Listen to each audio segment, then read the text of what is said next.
Boa tarde, eu sou o Felipe Soares Melo, estou cursando o segundo semestre de Engenharia de Software na Unicesumar e venho aqui auxiliar na resolução do exercício 8 da lista 10 da matéria de Algoritmo e Lógica de Programação 1. Então, iremos começar aqui redigindo, analisando o que é pedido pelo exercício. Ele afirma que devemos desenvolver um algoritmo que gere randomicamente um vetor contendo 10 elementos numéricos do tipo inteiro. Posteriormente, classifique a primeira metade em ordem crescente e a segunda metade em ordem decrescente. Ao final, apresente o vetor. Ok. O que a gente pode analisar desse exercício? Ele pede que nós façamos um vetor que contenha 10 elementos do tipo inteiro. Logo, nós devemos ter um vetor que tenha 10 posições, quer dizer, 10, 20 posições, e todos os elementos que entrem nele sejam do tipo inteiro. Logo, podem ser números negativos e positivos, contudo não podem ser números decimais. Posteriormente, devemos classificar esse vetor. Para isso, eu pensei em utilizar Select Source, que ele faz uma classificação simples, um pouco mais demorada para tabelas longas, mas para esse objetivo de um vetor pequeno, ele é muito útil. E aqui ele dá um desafio extra. Nós devemos fazer com que a primeira metade, logo de 1 até 10, esteja em ordem crescente, e a segunda metade em ordem decrescente. Muito bem. E por fim, apresentar o vetor. Eu pensei em duas formas de fazer esse algoritmo. A primeira forma é nós fazermos dois procedimentos separados. Um procedimento irá analisar e garantir e preencher o vetor. Ele irá verificar se cada elemento não irá se repetir. E o segundo procedimento seria organizar esse vetor, de forma que a primeira metade seja em ordem crescente e a segunda metade em ordem decrescente. Mas no fim de tudo, nós ainda precisaríamos de um vetor. Então, nós declaramos como variável global o V1, pode ser qualquer nome, eu chamei de V1. Ele será um vetor que terá posições de 1 até 20. Não colocamos 0 aqui por uma causa simples.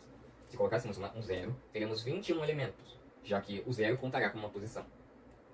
Logo, de 1 até 20, nós temos 20 elementos. E todos os elementos aqui serão do tipo inteiro.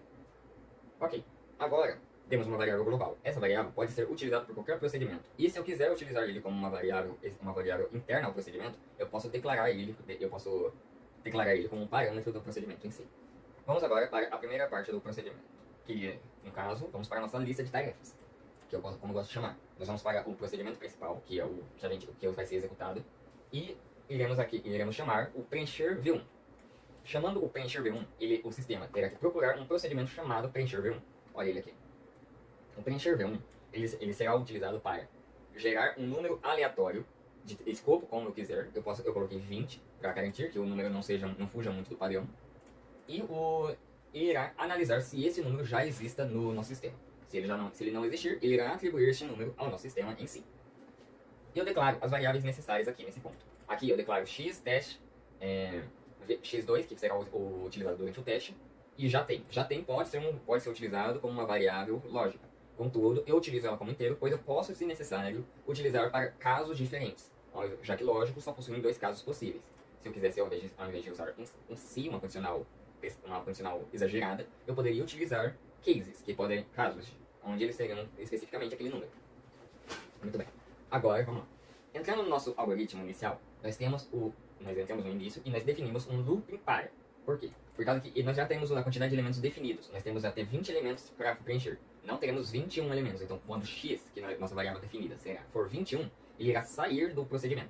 Ele irá parar de executar o looping. Após x se tornar 1, ele irá entrar no lote de repetição, irá repetir das inicializações. Já tem, que receberá 0.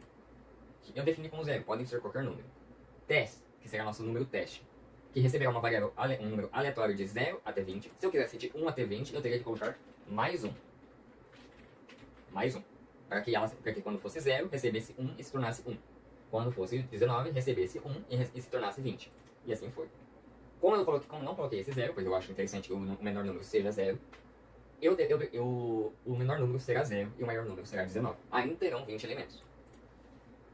E x2, que é a nossa variável de posição para o teste, receberá 1. Ok. Agora nós vamos entrar num laço de repetição que pode ou não acontecer dependendo de variáveis condicionais. Essas preposições aqui. Eu coloquei duas preposições para ser mais otimizado. A primeira preposição é que x2 tem que ser menor que x. Como no primeiro caso x2 é 1 e no segundo x também é 1, esta variável é falsa.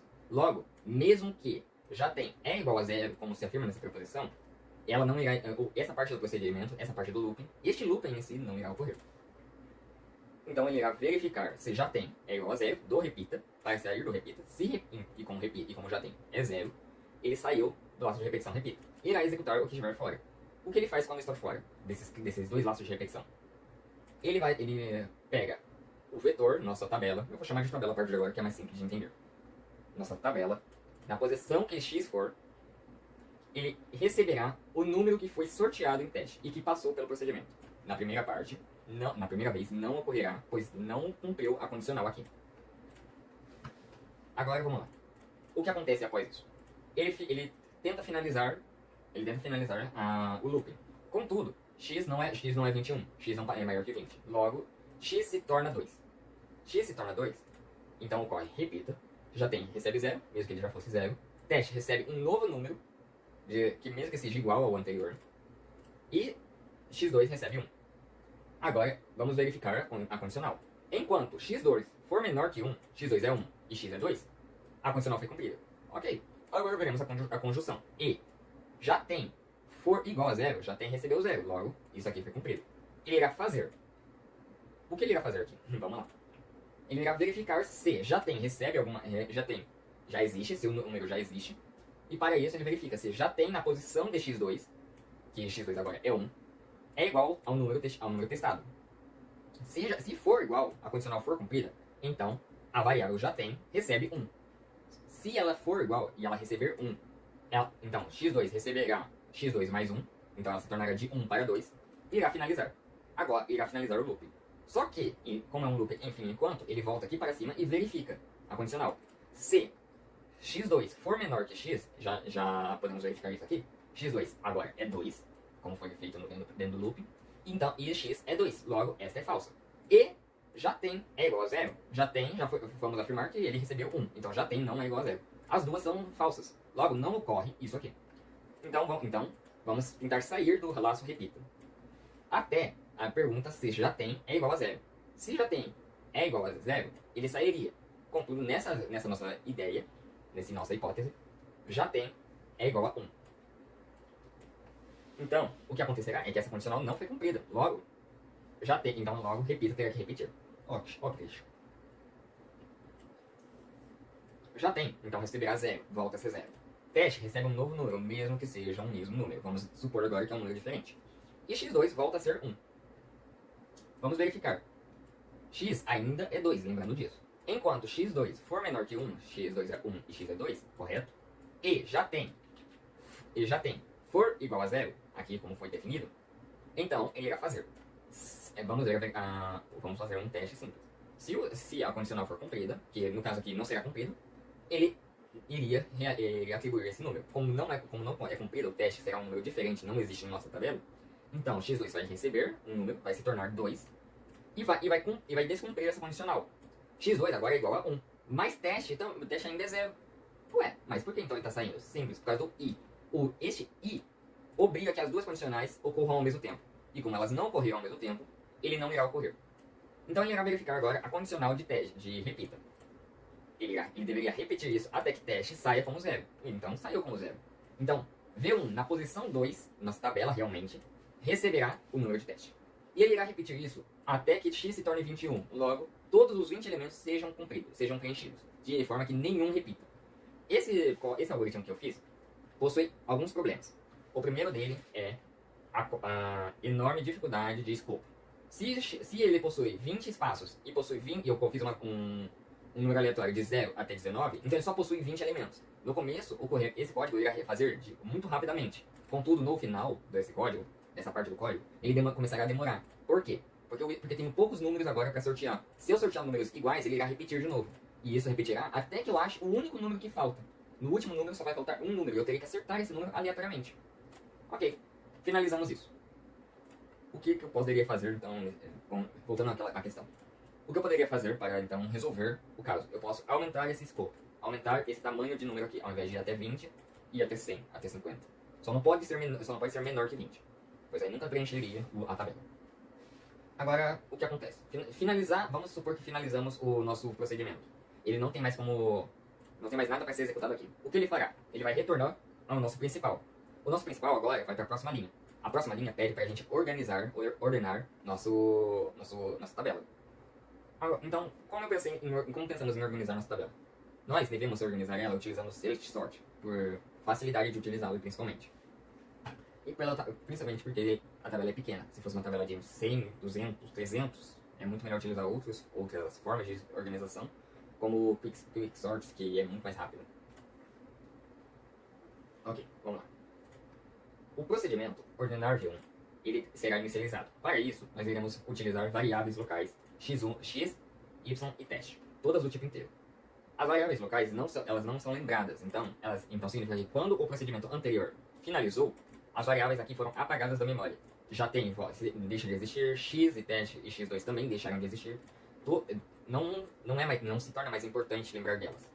Aqui, nesse caso, então, x e teste são variáveis novas. São novas variáveis. O que significa? Que eu deixo fazer um altero aqui, porque teste também também gosto de colocar como tx. Teste. Então, vamos fazer o seguinte. O que a gente vai fazer com o procedimento ordenar? Ele vai pegar as variáveis x, y e teste do tipo inteiro e vamos fazer um procedimento, um algoritmo que vai organizar a tabela utilizando o Select Sort. Como o Select Sort funciona? Ele pega o elemento que você tem na posição que você está, por exemplo, x igual a 1. Então, o elemento na posição 1, e compara com todos os elementos abaixo dele. O que significa que x igual a 1, x igual a 2, x igual a 3, x igual a 4. Assim vai indo. E se algum elemento for igual, ou quer dizer, for maior, então ele irá definir que, quer dizer, menor nesse caso, porque a gente quer em ordem crescente, ele irá definir que o elemento que eu tenho atualmente é maior que o elemento que eu estou comparando, que eu estou depois comparando. Então ele vai pegar esse elemento, colocar numa variável externa. Esse elemento original, na primeira posição, irá para a segunda posição. E o elemento que foi para uma variável externa irá ser colocado na primeira posição. Agora, na primeira posição, nós temos um novo elemento.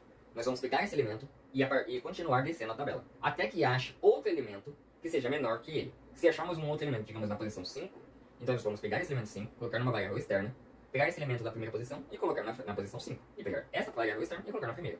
E assim nós vamos repetir. Nós podemos fazer de outras formas, como fazer invertido. Pegar a primeira posição, colocar na externa e colocar aquela posição que nós temos na posição 5. Assim vai indo. Então, mas algumas regras que nós precisamos ter quando utilizamos Select Sort. Nosso elemento principal não pode ser o último. Não há nada abaixo dele. Então, essa execução não ocorreria. Isso ocorreria um erro se tentássemos executar. Logo, ele precisa ter pelo menos um elemento abaixo dele. Entendido? Agora, então, x igual a 1 e y será o 1 mais 1. X mais 1. Irá aumentar até que seja 21, tá? Se data a quantidade da tabela. Então ele irá percorrer toda a tabela agora. E agora nós vamos fazer, então, uma condicional. Vamos fazer a condicional que eu fiz. Se na posição y, na segunda posição, no segundo elemento, for menor que na primeira posição, o primeiro elemento, então o nosso teste irá receber a nossa primeira posição. Nossa primeira posição irá receber a nossa segunda posição. E nossa segunda posição irá receber a nosso safe da antiga primeira posição. Por que fizemos assim? Simples. Porque assim ocorre as mudanças mais rápido possível. Essa não é a melhor forma. A melhor forma seria nós fazermos uma avaliação apenas em teste. E teste receberia o número daquela posição que era menor. Aí depois essas duas variáveis ocorreriam e só mudaríamos uma vez. Depois, uma vez em todos os momentos. Teste mudaria várias vezes. Acharia alguém menor sempre.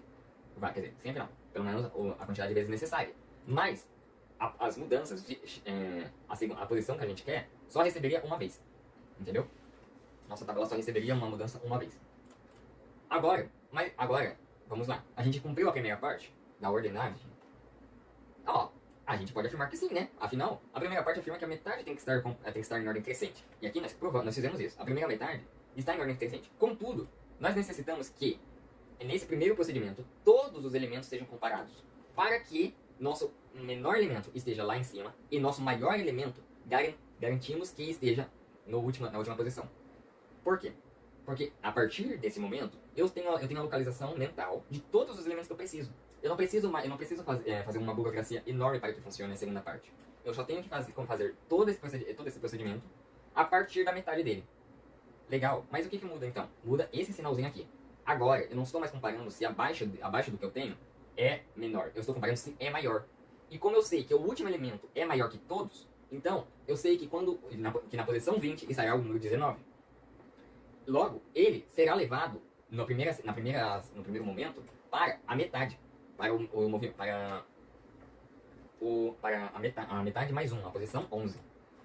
O segundo menor será empurrado para a última posição. E ele irá continuar repetindo isso. Até que o 19 esteja na posição 11, o 18 na posição 12, o 17 na posição 13, e o 11 no fim esteja na posição 19. Pronto. A execução do código é exatamente a mesma da anterior. Ele irá pegar a variável, irá salvar ela externamente e irá atribuir a primeira mudança. E depois irá atribuir a segunda mudança com a variável salva. Pronto. Agora, finalizamos simplesmente toda a ordenação. Cumprimos a nossa parte. A primeira parte foi ordenada como crescente. E a segunda parte, antes ordenada como crescente, agora ordenada como decrescente. Perfeito, né? Agora vamos para a segunda parte. A última parte que pede aqui em cima.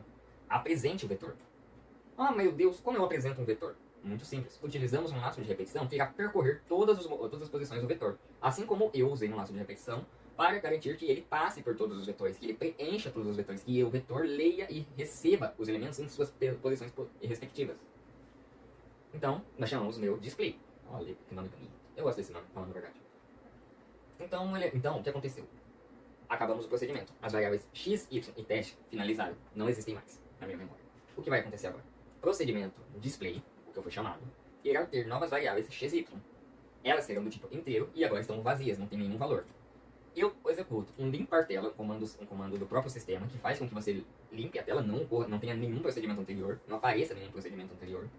E ele irá entrar num laço de repetição que será x de 1 até 20. Eu utilizei y por causa que eu pensei que poderia ser necessário, mas não é realmente necessário. Podemos até apagar aqui. Ó, interatividade. O que temos aqui? Aqui nós teremos um escreva. O que significa? Ele irá escrever o elemento 1 na posição x com um espaçamento de 3. Logo, eu estou reservando um espaço de 3 dígitos. Ele começará sempre na esquerda. Nessa é a sua esquerda, tá? Essa é a minha direita, mas essa é a sua esquerda. Não, desculpa. Na sua direita.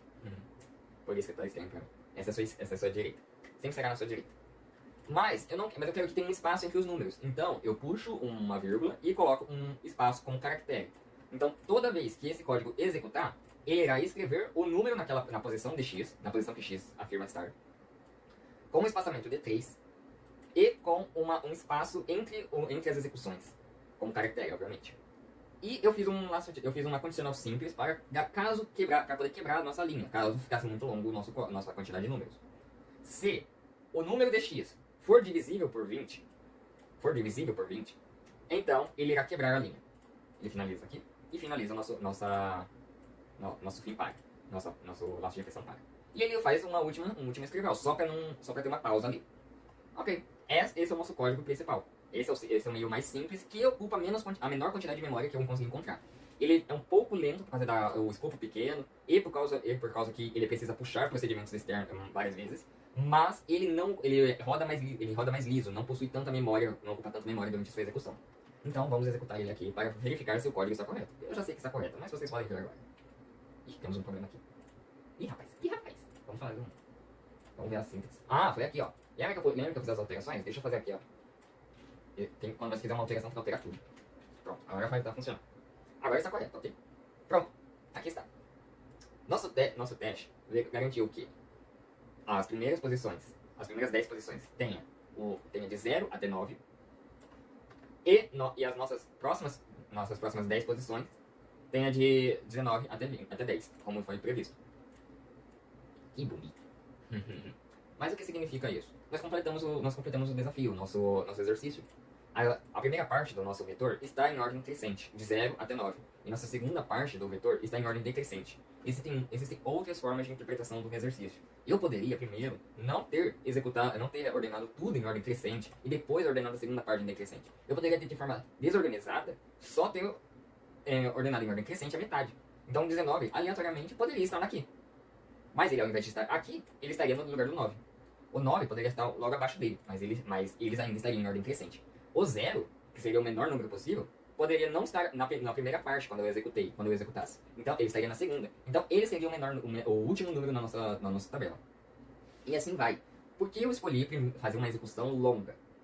Fazer uma ordenação longa, ordenar todos os elementos possíveis?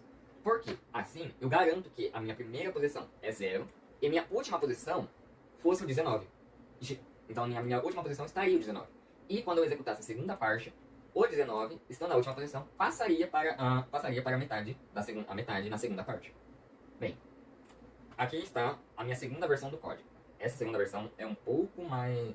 ela é mais rápida, corre mais rápido, mas ela ocupa muito mais memórias. Como você pode ver aqui, x e y não existem. Um teste não existe. Não há esses elementos.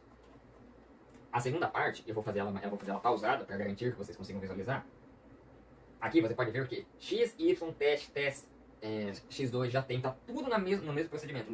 Então, e procedimento não se chama só preencher, é preencher e ordenar. Ele fará as duas partes ao mesmo tempo. Então ele vai preencher todos os elementos, vai organizar ele em crescente e depois decrescente, e vai finalizar o procedimento. Mas, como eu falei, isso ocupa muito mais memória. Vamos verificar a velocidade. Instantâneo. Não teve quase nenhum tempo de dificuldade. E o código executou perfeitamente. Vamos agora fazer de forma pausada para verificar quanto tempo demorou para fazer, quantas variáveis foram utilizadas. Ele vai começar a execução, entrou. Ele está verificando se já foi chamado, e agora vai entrar no principal. Ele chama a primeira posição, o primeiro procedimento. Aqui, né, ele vai verificar agora as variáveis do nosso procedimento. As variáveis são inicializadas aqui. Aqui, ó. Olha a quantidade de variáveis entrando. E agora nós iniciamos o código. Iniciando o código, as variáveis vão ser alteradas todas ao mesmo tempo. E isso consome muita memória. Pode gerar problemas de algumas máquinas não conseguirem suportar, dependendo do tamanho do seu código. Você precisa verificar quantas variáveis você está utilizando por procedimento. Às vezes, uma variável global pode entrar num procedimento para que ela não ocupe tanto espaço na memória do usuário. Ok, vamos fazer o teste, recebe 10. Agora, x2 recebe 1 e ele vai fazer a verificação. A primeira vez não ocorre. Então ele só passa reto e x1 recebe 10. Olha só, esse chute bom. Eu dei esse chute numa tentativa anterior do vídeo.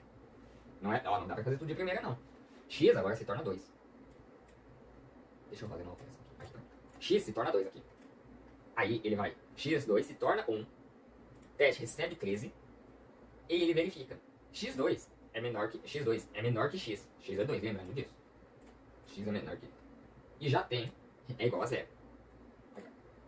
Agora, aí ele vai fazer uma verificação. Ele já existe? Não. Então ele passa reto. E ele irá repetir isso. 19. Agora, x é igual a 2. Ele irá verificar. X se tornou 3. Então ele não pode cumprir mais essa condicional. Saiu reto. E vai para o próximo. E ele, agora, x3 recebe 19. Quer dizer, a posição 3 recebeu 19. Agora ele reinicia tudo. Agora vamos verificar o 13. O 13 já foi, ó. O 13 está na segunda posição. Então ele vai verificar se ele já existe. Vamos verificar aqui, né? X é igual a 4, então estamos tentando atribuir na posição 4. Vamos lá. Se na posição 1 da nossa tabela for igual ao nosso teste, que é 13, então já recebe 1. Não ocorre, porque na posição 1 é um 10. Agora vamos lá. X2 vai receber 2. Aí, então ele vai verificar a condicional. A condicional é que ele seja menor que x. X é 4. Então ele ocorre. Já é igual a 0, porque não ocorreu essa situação na anterior. Então ele vai verificar. Na segunda posição, o número que está lá é igual ao teste. Então, na posição 2, nós temos o 13. E em teste, nós temos o 13. Logo, está correto. É verdade. A preposição, por estar correta, ocorre que já receberá 1. Por já ser diferente de 0, ser diferente de 0, então ele passará, ele não ocorrerá mais isso. Teste até receberá até irá tentar confirmar que é igual a 0 ou não. Por não ser igual a 0, ele irá repetir todo o procedimento. E vamos verificar agora. Já volta a ser 0, vai tentar verificar de novo. Teste vai receber 18. 18 tem na nossa tabela? Não tem na nossa tabela. Mas ele precisa verificar. O que vai ocorrer? Ele irá verificar se x2, que agora é 1, é menor que 4, esse já tem igual a zero, Então ele irá fazer condicionais. Ele irá passar por todas as condicionais até que ele confirme que não exista. Que ele não existe em nenhum lugar da tabela. Então ele irá sair dos dois lados de repetição e irá atribuir o valor na posição 4. Agora vamos passar de forma rápida aqui para ele completar tudo. Eu quero mostrar para vocês como é difícil passar nas últimas situações, nos últimos momentos. E isso é devido ao escopo ser pequeno. Vamos lá. Vamos fazer isso na posição 19, tá? Não. Olha só, tá muito demorado já.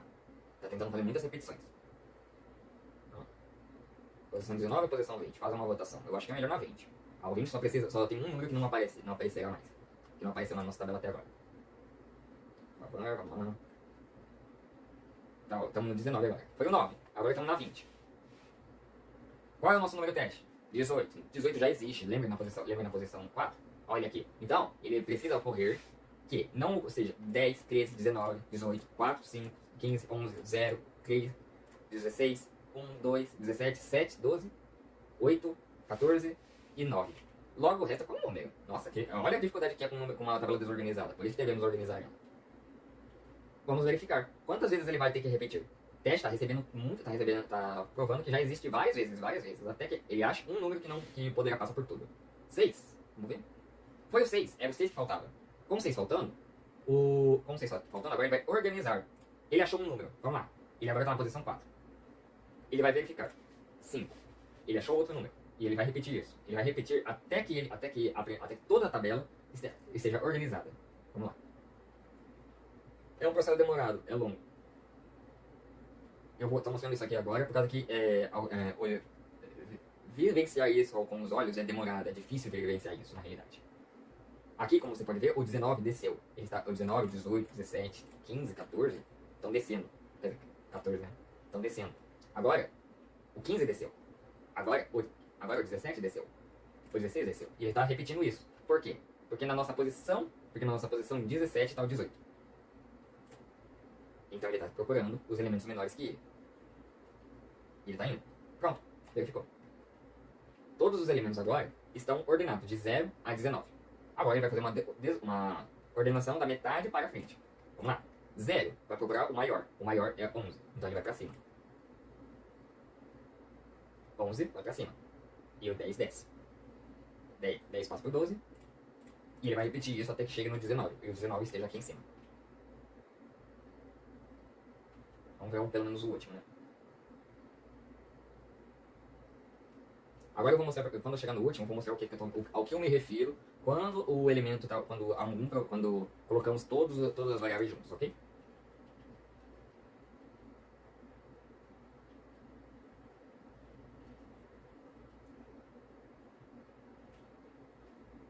Aqui, 19. Foi um a menos. Mas tudo bem. Finalizamos o procedimento, infelizmente não pude mostrar, mas o que eu queria mostrar era todas aquelas variáveis que estavam aqui permaneceram existentes até o final da execução do programa. Isso significa que toda aquela memória estava sendo utilizada. Alguns processadores em procedimentos muito longos não conseguem suportar, não conseguem lembrar de tudo. Por isso que é necessário fazer procedimentos com o mínimo de variáveis possíveis, para que eles possam ocorrer de forma mais limpa possível. E agora nós temos uma apresentação de todos os elementos. E, por fim, pulando duas linhas, a finalização do algoritmo. Espero que vocês tenham aprendido aqui com a utilização de select source, como é importante nós fazermos procedimentos limpos com poucas variáveis, como é importante nós sabermos utilizar as nossas variáveis, mesmo que não seja exatamente para aquele tipo. Eu estou utilizando um tipo inteiro para validar elementos, mas poderia ser utilizado o tipo lógico. Na verdade, em muitos casos é recomendado utilizar o tipo lógico. Eu gosto do tipo inteiro, mas não é o recomendado. Como podemos utilizar vários tipos de laços de repetições dentro um do outro para fazer validações, controles e quantificações do código do procedimento. Aqui quantifiquei para 20, então 20 elementos, tem 20 aleatórios. Como podemos chamar os procedimentos? Aqui toda vez que você precisasse colocar um parâmetro, eu teria que colar parênteses e colocar o parâmetro que você quer, V1. Eu não preciso fazer isso, pois o meu parâmetro é global. Minha variável é global. Qualquer alteração em procedimento é o meu parâmetro. Qualquer alteração dela do meu procedimento altera ela na realidade. Entendeu? Isso, mas se fosse um procedimento chamando outro procedimento, é necessário que você envie nesse parâmetro, digamos que eu peguei em ordenar, eu tenho que abrir o parâmetro e colocar a variável que eu quero enviar. Se eu quero que ela já tenha esse valor, se eu quero que ela seja alterada, eu teria que colocar ela como referência. Aqui, eu teria que colocar ela aqui e aqui chamar ela por uma referência. Var x inteiro. E é isso. Eu não vou fazer isso, pois eu não preciso, não é necessário nesse caso. Eu não quero que uma variável seja... Existem dois procedimentos ao mesmo tempo, mas pode ser utilizado. Como funciona o select source, como ele é utilizado, ele é muito bem utilizado em tabelas pequenas, mas não é muito bom para tabelas grandes. Como você pode ver, ele precisa fazer muitas repetições para poucos elementos, pois ele precisa fazer muitas trocas também. E como podemos manipular a interpretação de um texto. Afinal, tinha muitas formas de interpretar esse exercício. Se você pensou em outra forma, por favor, deixe nos comentários.